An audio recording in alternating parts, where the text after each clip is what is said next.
Okay. Well, first of all, Ben, great job, and thank you for bringing Luke's incredible presentation home to the Central New York community and talking about how those macro level trends are impacting us here at the local level.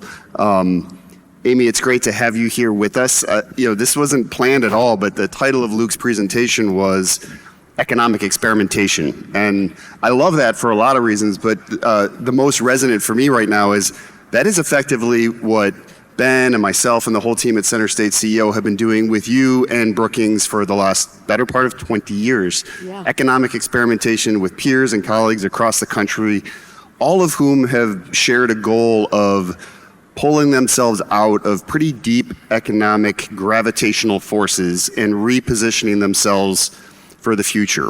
And I think one of the things that I really appreciate about our conversations is that you do have this national perspective on the work, what it takes to reposition economies, and what you've seen work in places, including Syracuse and elsewhere. Love maybe just to take a moment to introduce yourself to our audience and share a perspective on what you've seen in the field over the course of the last 20 years, and in particular, how and where Syracuse slots in those individual community efforts. It's great to be with you, Rob. It's great to be with you, Ben. And by the way, Ben, those slides, holy cow, looks like I grew up here in the region with you all. And it's true. I have been in the field of city and regional transformation for nearly 30 years. And I'd say I got to meet Rob and Ben literally soon after Rob took over CenterState CEO, when CenterState CEO was formed as a merger from two organizations. That's how long I have been partnering with this region. And I'm gonna just have to, and I have the privilege of working with cities and regions and governors in communities across the country for over that whole time. And one of the most rewarding parts of that journey is the tenure of experimentation Brookings has had with this community, because change takes time. And the one thing I just want to say is congratulations to all of you for getting to this micron moment. This is huge, and it didn't happen by accident. And I really want to stress that. For all the experimentation is the work to arrive to this moment in this region's trajectory was done because of the leadership of CenterState CEO and all of the partners and people in this room. And that's going to be really going to matter in your next chapter. When we first engaged with Syracuse, we engaged with this community because you all were the quintessential small, mid-sized, older industrial city struggling with deindustrialization, concentrated poverty, weak markets. And we were working with CenterState to think about how do you turn around a weak market economy with strong assets, but very little density of firms, small businesses, not a lot of density in any specialization. What CenterState CEO and this region did was transformational over this 20-year period. And I'll just say this, when other places were focused on job creation, this region worked very hard on industry modernization, trying to figure out how to build specializations within existing companies, and centering addressing poverty as critical to business growth. When other places were thinking about branding and business attraction as critical to economic development, this organization and this region focused on workforce, entrepreneurship, regional collaboration. When other places were thinking about how to make the economy work for more people, CenterState CEO and this community decided to focus, was the first, at least the CenterState CEO, was the first of all the regional economic development organizations to create a VP for economic inclusion and to hire and create an office dedicated to diversity, equity, and inclusion.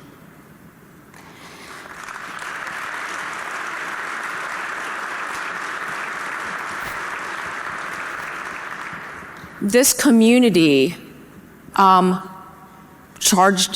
it created its own path. And in doing so, it became a leader in the field. And you guys are now on the map. And not only are you on the map, you have a drone industry, you have a semiconductor industry, and it's showing up in your numbers. I'm just going to close with this. Every year, Brookings tracks how all of our metropolitan areas perform on what we call growth, prosperity, and inclusion. Because the way to create long-term economic growth is that you have to expand the pie. That pie has to be not any job, but good jobs with increasing productivity from firms and workers, prosperity, in such a way that everyone in your community increases their employment and incomes regardless of race and zip code. Growth, prosperity, inclusion. That is the definition of growth. CenterState, when we started working with CenterState CEO, Syracuse, among its peers, ranked bottom on all three of those indicators compared to 55 other metros that were similarly sized. Where do you think you all are today as a result of 2 decades of intentional work? Still slow on growth 2 years ago, although those numbers are changing. But you now rank 15th among those metros in the quality and productivity of that growth. You rank 17th on how median household incomes has improved as a result of that growth. And the region ranks 7th among all metros on how that has benefited workers of color. Real positive change in your trajectory. And so I will just close with this. You guys have done what very few regions have done. As a small, mid-sized, older industrial city, you've broken your path dependency, and you are now moving quickly into a new high-growth future. And you are very well positioned to continue to make gains as a result. So congratulations to you all.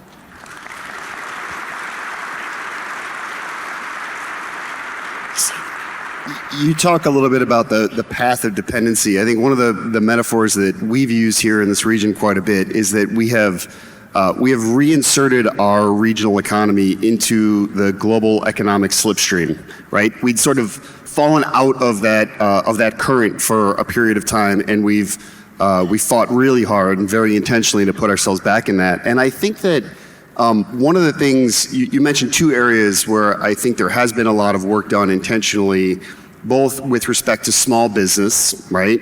And one of the principles of economic development, at least as it's done today, right, in a more modern way, is that small business creation is critical to long-term economic sustainability. This community has suffered from an outsized dependence on large firms in the past, right? That was a big reason for the deindustrialization, population loss. We'd become overly dependent, didn't have that genesis for small business that we've recaptured. And likewise, with workforce, you and I were talking just this morning over coffee about the fact that the Micron moment, the growth that's happening even before Micron, is creating an impetus for people to relocate here, for students at our amazing universities to stay here after they graduate.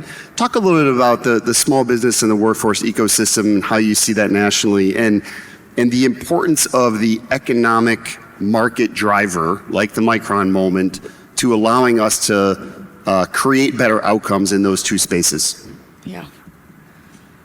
So I feel like I'm going to really enjoy watching the different chapters for this region.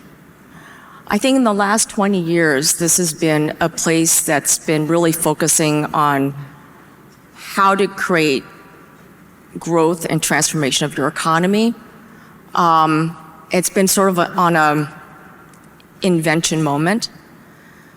This next phase is about how to take all this market traction, the scale of private investments coming into this region, and make sure it really is truly inclusive. Because history has shown that tech growth so far has led to the widening of inequality in our communities. You all now come into this moment with a deep commitment to making sure the economy works for everyone, and now you have the market ability to make good on that opportunity if you remain intentional and build on what you guys have been doing. The two things that Rob just talked about, talent and small business, is going to be really critical. How do you, yes, attract and retain talent here, but how do you make sure that the people in this community benefit from this growth? Yes, we're going to have a new major employer in this region, but how do we make sure all the small, mid-sized employers also benefit from this growth? Because most of your growth is going to come not from, outside, but from how you nurture and scale the opportunities within your region. So let me just say a few words about the small business piece. One of the things I really love about Rob and the team is they're constantly figuring out the next wave of problems to solve. And the small business work is really hard. So I just want to leave a couple thoughts for you all on this one. One is that 72%, there's one study that's been done over 20 years and it's been updated recently that found that 72% of job growth in a region or in the country comes from existing small, mid-sized companies that steadily grow over time, adding 2, 5, 10 employees over a decade. That it's not about the fast growth entrepreneurs, it's about existing companies scaling incrementally, steadily, year by year. We call those sustained growth companies.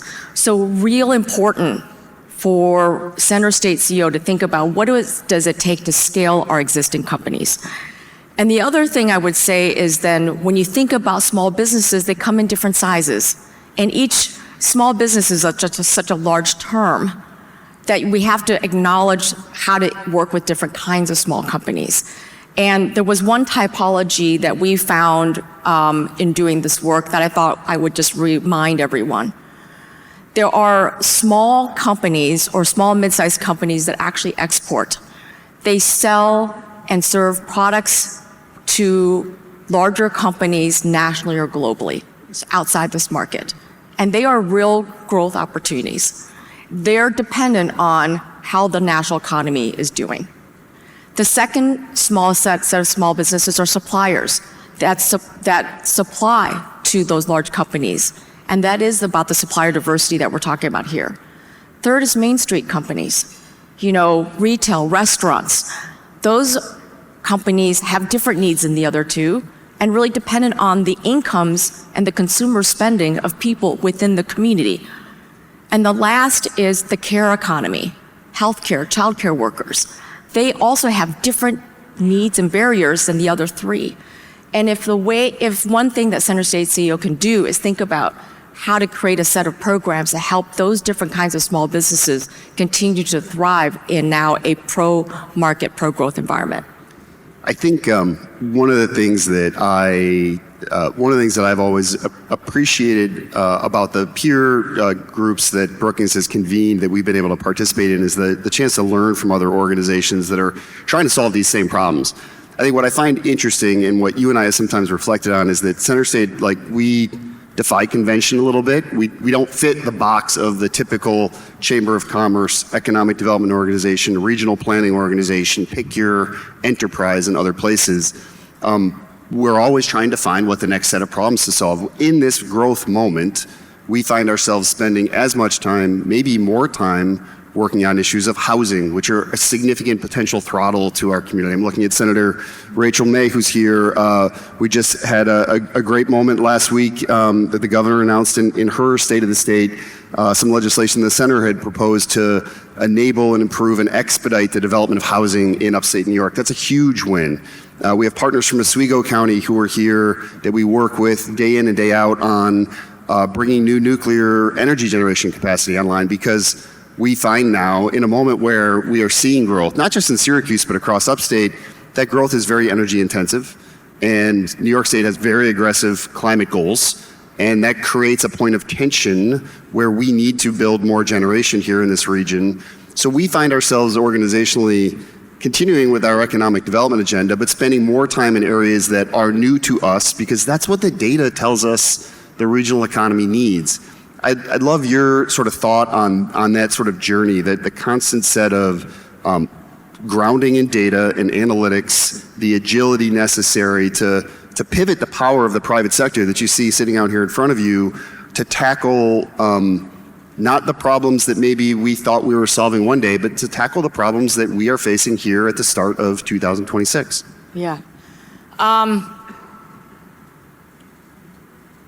Yeah, let me just offer a couple thoughts, because something you just said now, Rob, reminded me that a lot of the folks in this room are employers, and you do have a role to play in a lot of this. It's not just CenterState's job, but it's really the partnership that you guys have with CenterState. And I would say, just on the previous comment about talent and about business growth, is there is a role for employers here now to create really, strong internships and apprenticeship opportunities, maybe for graduates of a lot of the universities here, to keep them, to build relationships with companies here, and to have stickiness for the talent you have, but real intentionality about your hiring pipeline. The second is really about diversity, supplier diversity, and build B2B relationships. You guys all have an opportunity to do that. But yes, the next generation of trends and challenges facing this semiconductor moment is affordability, energy, water. And so that a lot of those require state policy work that you guys have been doing, and a lot more interactions with industry, utilities, and local governments. And so let me just say a few things about energy. Housing. On housing affordability, you guys all have plenty of affordable housing here, but I think the demand for housing and housing construction is going to grow. I'm just going to tell you right now, every state is really working on how to increase the supply and diversity of housing made available in their states. Texas, just as an example, just recently passed 6 bills to increase housing supply in their state for their tech growth. And all I will say is there's real models there, including making sure new single-family homes are built on smaller lots, and other zoning reforms and regulations to improve. Second, it has a really important focus on home ownership and making sure that people stay in their homes. I would say here in Central New York, home ownership, particularly among African Americans and people of color, also helps with small business growth and Black-owned businesses, because the equity in homes matter. And then I'll just say quickly on energy, the whole energy conundrum is not just about supply. Yes, we need more supply, but we also need transmission, and then we need energy efficiency. We need to reduce demand to keep pace with the demand from AI compute. And on the efficiency side, I would say, is there was one new study that recently found that we could meet the future energy demand of all new data centers if every single home got an energy audit and became more energy efficient. And think about that. If we did that, we also would reduce the home energy cost for every household, increasing energy affordability. So there is a 3-prong approach here that state and regional leaders can do to think about, again, production, transmission, and affordability and efficiency. I think we're just about at time to close us out. last question for you. The people in this room have invested so much of their time, their treasure, their resources as employers, as civic leaders, as partners of ours at CenterState. We have done the thing that we set out to do 15 years ago. We've reinserted ourselves into that global value stream. We've given our region new economic relevance. As we look forward and think about a universe where we need to focus on small business, we need to focus on workforce, energy, housing, all the things that could deny us the benefits of what we've just fought so hard for, what would be a closing thought or lesson that you would leave our audience with as we head out and tackle 2026 head on? I want to leave you with a story.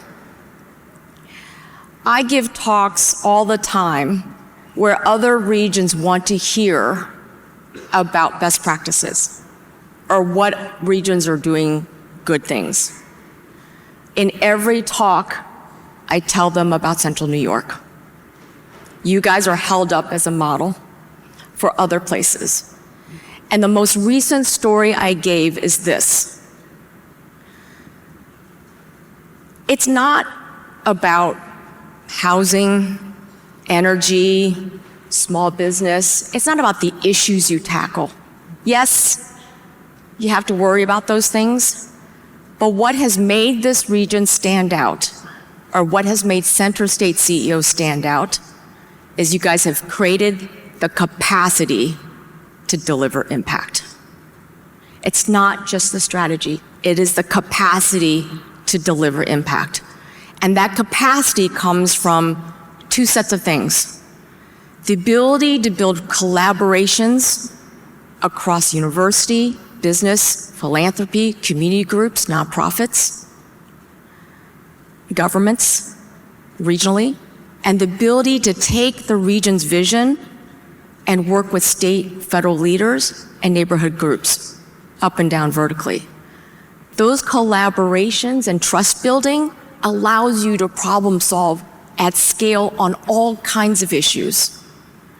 And the second capacity you've all built, mostly because of CenterState CEO's unique organization, is that the CenterState CEO has built capacity to communicate a vision for the region, high growth and inclusive.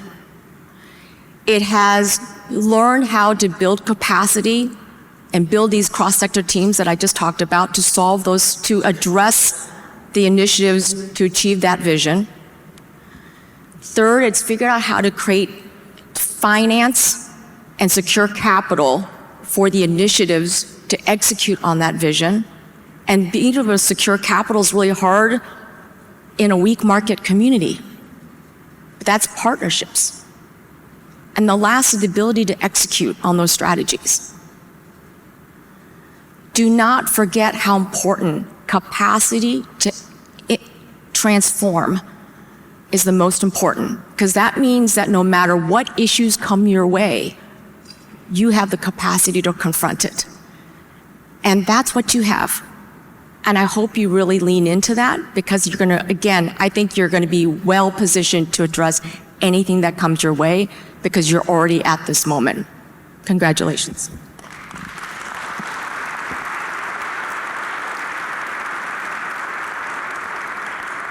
Just a personal note before I leave the stage. Amy has been not only a friend and a collaborator, but a mentor of mine now for the better part of 2 decades. So Amy, thank you so much for being along with us on this journey.